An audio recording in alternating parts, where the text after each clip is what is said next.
হরে কৃষ্ণ। আজ 22 কার্তিক 1430, 9 নভেম্বর 2023, বৃহস্পতিবার, রমা একাদশী এবং একাধারে দামোদর কার্তিক মাস। এই দামোদর কার্তিক মাসের রমা একাদশীতে আমি শ্রীমদ্ ভগবদ্ গীতা পাঠ করছি। আজ আমি পাঠ করব শ্রীমদ্ ভগবদ্ গীতার 14 অধ্যায় গুণত্রয় বিভাগ যোগের শ্লোক 26 ও অন্তিম শ্লোক 27। নমামি শরং সচ্চিদানন্দরূপং লসৎকুণ্ডলং গোকুলে ভ্রাজমানম যশোদাভিয়োলুখো লব্ধবমানং পরামৃষ্টমত্তং ততো দ্রুত গোপা। শ্লোক 26। মাং চ জোহব্যভিচারেণ ভক্তিযোগেন সেবতে সগুণান সমতীত্যৈতান ব্রহ্ম ভুয়ায় কল্পতে। অনুবাদ: যিনি ঐকান্তিক ভক্তিযোগ সহকারে আমার সেবা করেন, তিনি প্রকৃতির সমস্ত গুণকে অতিক্রম করে ব্রহ্মভূত স্তরে উন্নীত হন। তাৎপর্য: নির্গুণ স্তরে অধিষ্ঠিত হওয়ার উপায় কি? অর্জুনের এই তৃতীয় প্রশ্নের উত্তর এই শ্লোকটিতে দেওয়া হয়েছে। পূর্বেই বিশ্লেষণ করা হয়েছে, জড়জগৎ পরিচালিত হচ্ছে জড় প্রকৃতির গুণের প্রভাবে। জড় প্রকৃতির গুণের প্রভাবে বিচলিত হওয়া উচিত নয়। চেতনাকে এই সমস্ত কার্যকলাপে নিয়োজিত না করে শ্রীকৃষ্ণের সেবামূলক কার্যে নিয়োজিত করা যেতে পারে। শ্রীকৃষ্ণের সেবামূলক কার্যকে বলা হয় ভক্তিযোগ। শ্রীকৃষ্ণের জন্যই সর্বদা কর্ম করা। এটির মাধ্যমে কেবল শ্রীকৃষ্ণের সেবাই নয়, রাম, নারায়ণ আদি শ্রীকৃষ্ণের বিভিন্ন সাংস প্রকাশের সেবাও বোঝায়। শ্রীকৃষ্ণের অসংখ্য সাংস প্রকাশ আছেন। যিনি শ্রীকৃষ্ণের যে কোনো রূপের বা তার যে কোনো সাংস প্রকাশের সেবায় নিয়োজিত থাকেন, তিনি নির্গুণ স্তরে অধিষ্ঠিত বলে বিবেচিত হন। এটিও জেনে রাখা উচিত যে শ্রীকৃষ্ণের সব কয়টি রূপই সম্পূর্ণরূপে গুণাতীত এবং সৎ, চিৎ ও আনন্দময়। ভগবানের এই সমস্ত প্রকাশ সর্বশক্তি সম্পন্ন, সর্বজ্ঞ এবং তারা সব রকম দিব্য গুণাবলিতে বিভূষিত। সুতরাং কেউ যখন দৃঢ় প্রত্যয়ের সঙ্গে শ্রীকৃষ্ণের বা তার সাংস প্রকাশের সেবায় নিজেকে নিযুক্ত করেন, তখন তিনি অনায়াসে অনতিক্রম জড় প্রকৃতির গুণগুলি অতিক্রম করতে পারেন। সপ্তম অধ্যায়ে সেই কথা ইতিপূর্বেই ব্যাখ্যা করা হয়েছে। কেউ যখন শ্রীকৃষ্ণের চরণে আত্মসমর্পণ করেন, তিনি তৎক্ষণাৎ জড় প্রকৃতির গুণের প্রভাব থেকে মুক্ত হন। কৃষ্ণ ভাবনায় বা কৃষ্ণ ভক্তিতে যুক্ত হওয়ার অর্থ শ্রীকৃষ্ণের মতো হওয়া। ভগবান বলেছেন যে তার স্বরূপ সৎ, চিৎ ও আনন্দময় এবং জীব পরমেশ্বর ভগবানের বিভিন্নাংশ, ঠিক যেমন সোনার কণা সোনার খনির অংশ। এভাবে জীবের চিন্ময় স্বরূপ গুণগতভাবে সোনার মতো, অর্থাৎ শ্রীকৃষ্ণের মতোই গুণসম্পন্ন। জীব ও ভগবানের ব্যক্তিগত বৈশিষ্ট্য সর্ব অবস্থাতেই বর্তমান থাকে। তা না হলে ভক্তিযোগের কোনো প্রশ্নই হতে পারে না। ভক্তিযোগের অর্থ এই যে ভগবান আছেন, ভগবানের ভক্ত আছেন এবং ভগবানের সঙ্গে ভক্তের প্রেম বিনিময়ের ক্রিয়াকলাপও আছে।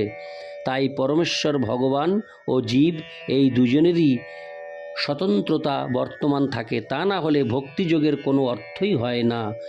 যে অপ্রাকৃত স্তরে ভগবান রয়েছেন, সেই স্তরে উন্নীত না হলে ভগবানের সেবা করা যায় না। রাজার সচিব হতে হলে উপযুক্ত গুণ অর্জন করতে হয়। এভাবে সেই গুণ হচ্ছে ব্রহ্মভূত স্তরে অধিষ্ঠিত হওয়া অথবা সব রকমের জড় কলুষ থেকে মুক্ত হওয়া। বৈদিক শাস্ত্রে বলা হয়েছে, ব্রহ্মৈব সন ব্রহ্মাপ্যেতি। ব্রহ্মে পর্যবসিত হওয়ার মাধ্যমে পরম ব্রহ্মকে প্রাপ্ত হওয়া যায়। অর্থাৎ গুণগতভাবে ব্রহ্মের সঙ্গে এক হতে হবে। ব্রহ্মস্তর প্রাপ্ত হওয়ার পর একজন স্বতন্ত্র আত্মারূপে জীব তার শাশ্বত ব্রহ্ম পরিচয় হারিয়ে ফেলে না। ইতি শ্লোক 26, অন্তিম শ্লোক 27। ব্রহ্মণ হি প্রতিষ্ঠাহমৃত সাবয়স্য চ শাশ্বতস্য চ ধর্মস্য সুখস্যৈকান্তিকস্য চ। অনুবাদ: আমি নির্বিশেষ ব্রহ্মের প্রতিষ্ঠা বা আশ্রয়, অব্যয় অমৃতের, শাশ্বত ধর্মের এবং ঐকান্তিক সুখের আমি আশ্রয়। তাৎপর্য: ব্রহ্মের স্বরূপ হচ্ছে অমরত্ব, অবিনশ্বরত্ব, নিত্যত্ব ও আনন্দ। পরমার্থ উপলব্ধির প্রথম স্তর হচ্ছে ব্রহ্মোপলব্ধি, দ্বিতীয় স্তর হচ্ছে পরমাত্মার উপলব্ধি এবং পরম তত্ত্বের চরম স্তরের উপলব্ধি হচ্ছে পরমেশ্বর ভগবানের উপলব্ধি। তাই পরমাত্মা ও নির্বিশেষ ব্রহ্ম এই উভয় তত্ত্বই পরমেশ্বর ভগবানের অধীন তত্ত্ব। সপ্তম অধ্যায়ে ব্যাখ্যা করা হয়েছে যে জড় প্রকৃতি পরমেশ্বর ভগবানের নিকৃষ্টা শক্তির প্রকাশ। ভগবান তার পরাশক্তির কণিকা সমূহের দ্বারা অনুৎকৃষ্টা জড় প্রকৃতিকে সক্রিয় করেন এবং সেটি জড় প্রকৃতিতে চেতনের প্রকাশ। জড় প্রকৃতির বন্ধনে আবদ্ধ জীব যখন পারমার্থিক জ্ঞানের অনুশীলন শুরু করেন, তখন তিনি জড় অস্তিত্ব থেকে ধীরে ধীরে পরম তত্ত্বের ব্রহ্মভূত অবস্থায় উন্নীত হন। জীবের এই ব্রহ্মভূত অবস্থা আত্মজ্ঞানের প্রথম স্তর। এই স্তরে ব্রহ্মজ্ঞ পুরুষ জড় অবস্থার অতীত হন বটে, কিন্তু তিনি পূর্ণরূপে ব্রহ্মোপলব্ধি করতে পারেন না। তিনি যদি চান তাহলে তিনি এই ব্রহ্মভূত অবস্থাতেই থাকতে পারেন এবং তারপর ধীরে ধীরে পরমাত্মা উপলব্ধির স্তরে উন্নীত হতে পারেন এবং তারপর পরমেশ্বর ভগবানকে উপলব্ধি করতে পারেন। বৈদিক শাস্ত্রে তার অনেক নিদর্শন আছে। চতুষ্ষণ বা 4 কুমারেরা প্রথমে নির্বিশেষ ব্রহ্মে অধিষ্ঠিত ছিলেন, কিন্তু তারপর তারা ধীরে ধীরে ভগবত ভক্তির স্তরে উন্নীত হন। যিনি ব্রহ্মের নিরাকার নির্বিশেষ উপলব্ধির ঊর্ধ্বে উন্নীত হতে পারেন না, তার সর্বদাই অধঃপতনের সম্ভাবনা থাকে। শ্রীমদ্ ভাগবতে বলা হয়েছে যে কেউ নির্বিশেষ ব্রহ্মোপলব্ধির স্তরে উপনীত হওয়া সত্ত্বেও আরও অগ্রসর হয়ে পরমেশ্বর ভগবানের সম্বন্ধে জানতে না পারলে তার চেতনা পূর্ণরূপে নির্মল হয় না। সুতরাং ভক্তিযোগে ভগবানের সেবায় যুক্ত না হলে ব্রহ্মোপলব্ধির স্তরে উন্নীত হওয়ার পরেও পতনের সম্ভাবনা থাকে। বৈদিক শাস্ত্রে এটিও বলা হয়েছে, রস বৈষ রসং হব্যায়ং লব্ধানন্দী ভবতি। কেউ যখন সমস্ত রসের আধার পরমেশ্বর ভগবান শ্রীকৃষ্ণকে জানতে পারেন, তখন তিনি দিব্য আনন্দ লাভ করতে পারেন। পরমেশ্বর ভগবান ষড়ৈশ্বর্যপূর্ণ এবং ভক্ত যখন তার সমীপবর্তী হন, তখন এই ষড়ৈশ্বর্যের বিনিময় হয়। রাজার সেবক রাজার সঙ্গে প্রায় একই পর্যায়ভুক্ত হয়ে আনন্দ উপভোগ করেন। তেমনি ভক্তিযোগে ভগবানের সেবা করলে শাশ্বত আনন্দ, অক্ষয় সুখ ও নিত্য জীবন লাভ করা যায়।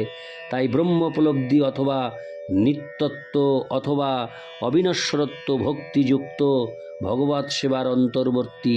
ভক্তিযোগে যিনি ভগবানের সেবা করছেন, তিনি এই সব কিছুরই অধিকারী।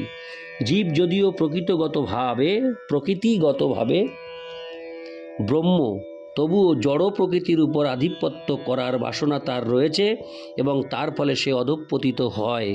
তার স্বরূপে জীব জড় প্রকৃতির 3টি গুণের অতীত, কিন্তু জড় প্রকৃতির সংস্রবে আসার ফলে সে সত্য, রজ ও তম প্রকৃতির এই 3টি গুণের দ্বারা আবদ্ধ হয়ে পড়ে। 3টি গুণের সংসর্গের ফলে তার জড় জগতের উপর আধিপত্য করবার বাসনার উদয় হয়। কৃষ্ণ ভাবনায় ভাবিত হয়ে ভক্তিযোগে যুক্ত হবার ফলে সে তৎক্ষণাৎ গুণাতীত স্তরে অধিষ্ঠিত হয় এবং জড় প্রকৃতির উপর আধিপত্য করার বিধি বহির্ভূত বাসনা দূর হয়। সুতরাং ভগবত ভক্তির পন্থা, যা শ্রবণ, কীর্তন, স্মরণ আদি ভগবত ভক্তি উপলব্ধির জন্য অনুমোদিত নবদা ভক্তির মাধ্যমে শুরু হয়, তা ভক্ত সঙ্গে অনুশীলন করা উচিত। এই প্রকার সঙ্গ করার ফলে সদ্গুরুর প্রভাবে ধীরে ধীরে আধিপত্য করার জড় বাসনা দূর হয় এবং তখন ভগবানের অপ্রাকৃত প্রেমময় সেবায় দৃঢ়ভাবে স্থিত হওয়া যায়।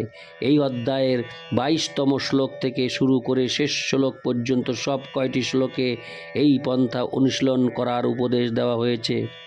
ভক্তিযোগে ভগবানের সেবা করা অত্যন্ত সরল। এতে কেবল সর্বদা ভগবানের সেবায় নিযুক্ত হতে হয়। শ্রী বিগ্রহকে নিবেদিত প্রসাদ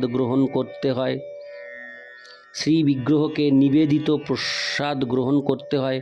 ভগবানের চরণে অর্পিত ফুলের ঘ্রাণ গ্রহণ করতে হয়। ভগবানের অপ্রাকৃত লীলাবিলাসের স্থানগুলি দর্শন করতে হয়। ভক্তের সঙ্গে ভগবানের প্রেম বিনিময় আদি বিভিন্ন লীলাসমূহ পাঠ করতে হয়। ভগবদ ভক্তের প্রতি প্রীতিমূলক ভাবের আদান প্রদান করতে হয়। সর্বক্ষণ ভগবানের দিব্য নাম সমন্বিত হরে কৃষ্ণ মহামন্ত্র হরে কৃষ্ণ কৃষ্ণ কৃষ্ণ হরে হরে হরে রাম রাম রাম হরে হরে জপ ও কীর্তন করতে হয় এবং ভগবান ও তার ভক্তের আবির্ভাব ও তিরোভাব তিথিগুলিতে উপবাস পালন করতে হয়। এই পন্থা অনুশীলনের ফলে জড় কার্যকলাপের বন্ধন থেকে সর্বতোভাবে মুক্ত হওয়া যায়। এভাবে যিনি ব্রহ্মজ্যোতিতে বা ব্রহ্মোপলব্ধির বিভিন্ন স্তরে নিজেকে স্থিত করতে পারেন, তিনি গুণগতভাবে পরমেশ্বর ভগবানের সমপর্যায়ভুক্ত হন। ইতি জড় প্রকৃতির ত্রিগুণ বৈশিষ্ট্য বিষয়ক গুণত্রয় বিভাগযোগ নামক শ্রীমদ্ ভগবদ্ গীতার 14 অধ্যায়ের ভক্তি বেদান্ত তাৎপর্য সমাপ্ত। আমি ধীরে ধীরে প্রথম থেকে 14 অধ্যায় পর্যন্ত পাঠ শেষ করলাম। আগামী দিনে আমি 15 অধ্যায় শুরু করব, পুরুষোত্তম যোগ।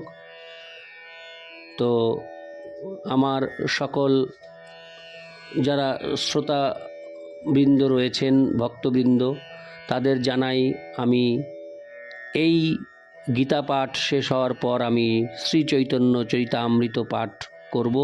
আপনারা আশীর্বাদ করবেন আমি যেন আমার মনোবাসনা পূরণ করতে পারি। নমামি শরং সচ্চিদানন্দরূপং লসৎকুণ্ডলং গোকুলে ভ্রাজমানম যশোদাভিয়োলুখো লব্ধবমানং পরামৃষ্টমত্তং ততো দ্রুত গোপা। হরে কৃষ্ণ।